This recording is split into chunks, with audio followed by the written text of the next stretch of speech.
السلام عليكم ورحمة الله وبركاته. مقعي هو محمد إسماعيل شيخ عبد الكريم وكما قاعد مرتسمة أما لو قررنا بيها مرتسمة halka waxaan ku qabanayaa gabay magaciisa la yiraahdo danka hadal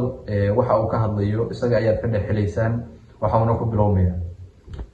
waxaan ridaada gabayga Nuur Jaamac Udaay 7kan waxaan ku halqabsanayaa nin saaxiibkay oo Nuur Jaamac la yiraahdo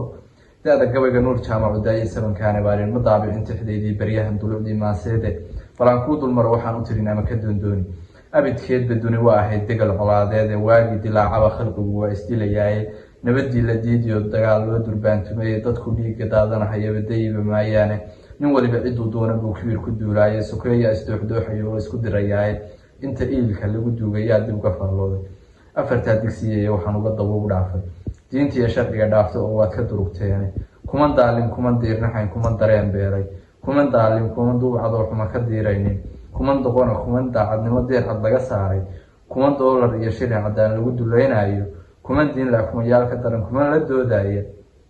dalkeenaba kuwaas ka dhigay xiro dameeraada idinkuna hadeynina waqin doorashada daayay afarta digsiye waxaan uga dabo u dhaafay inta maalku dihin yahay dhulkana dahab la soo saarin inta madaxda aad doortaan dabino qooleyso inta shacabku wali daalan yahay fadhina doonayo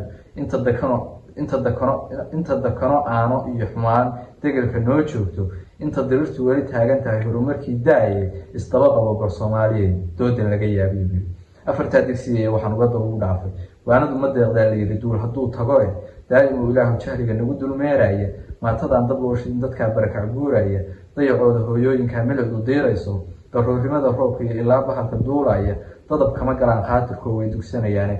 beedadkana waxaan ugu soo daray gabayga hadda ka hor ayaa waxaan ila kulantay dhacdo aan markaasi arkay oo ah hooyooyin Soomaaliyeed oo markaasi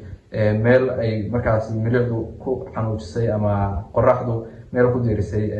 markaas ayaan ku daray gabayga daruurimada roobka ilaa bahalka duulaya dadab kama galaan qaatirkoo way dugsanayaan xaqoodii la duusiyay ayay doqontu maashaayeen madaxda ay u doorteen inay daafac u ahaato ayaa waliba darxumooyin baday aan la deeyahayne goortay dantooday heleen daasta hadalkeeda afarta digsiye waxaan uga dabo u dhaafay dadka dawladnimo sheegtay ee daarta lagu hooyay dastuur beena bay soo qortaan dan iyo yeelkooda dabcigoodu waa maalinkay dollarka helaane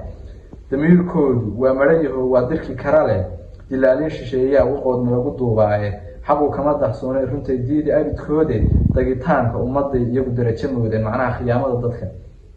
hantidii dadweynaha ay xoog